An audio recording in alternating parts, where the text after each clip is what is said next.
Hai semua, saya Rahim. Sekarang ni saya ada open house majlis sambutan Hari Raya 2025 KRT Jalan Ketoyong, Tanjung Malim, Perak. Apa lagi? Jom kita mulakan.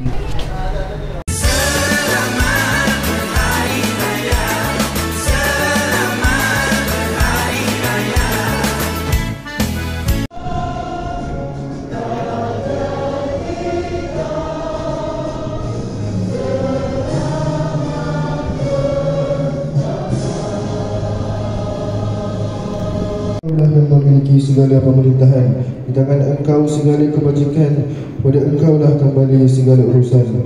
Ya Allah, Ya Karim, Ya Rahim, cucurilah rahmat dan rahim-Mu ke atas majlis Hari Raya Aidil Fitri yang diadakan pada hari ini. Berkatilah ia dari awal hingga akhirnya.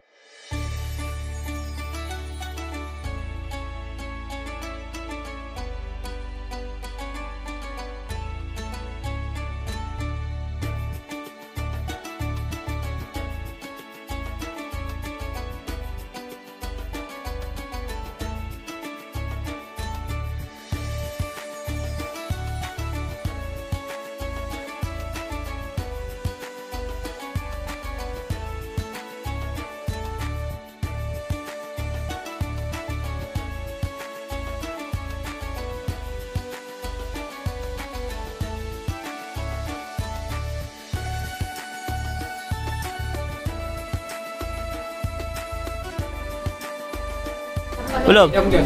Okey, Assalamualaikum warahmatullahi wabarakatuh. Saya Ahmad bin Jasa, Timbalan Pengurusi Pawai SU Surau Kampung Toyong, ingin mengucapkan selamat Hari Raya Aidilfitri. Maaf zahir dan batin kepada kaum muslimin dan muslimat seluruh Malaysia. Sekian, terima kasih. Assalamualaikum warahmatullahi wabarakatuh.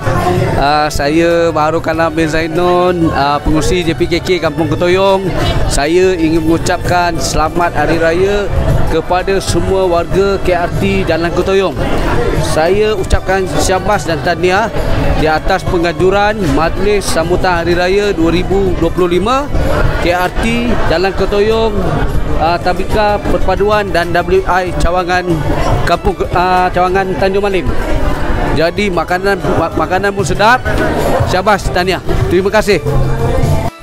Baik, sampai sini saja. Kami daripada KRT Jalan Ketoyong mengucapkan selamat Hari Raya Aidilfitri, maaf zahir dan batin. Terima kasih KRT sebab dah berjayakan buat rumah terbuka walaupun dah lambat. Okey, sampai sini saja. Saya Rahim. Jumpa lagi video akan datang.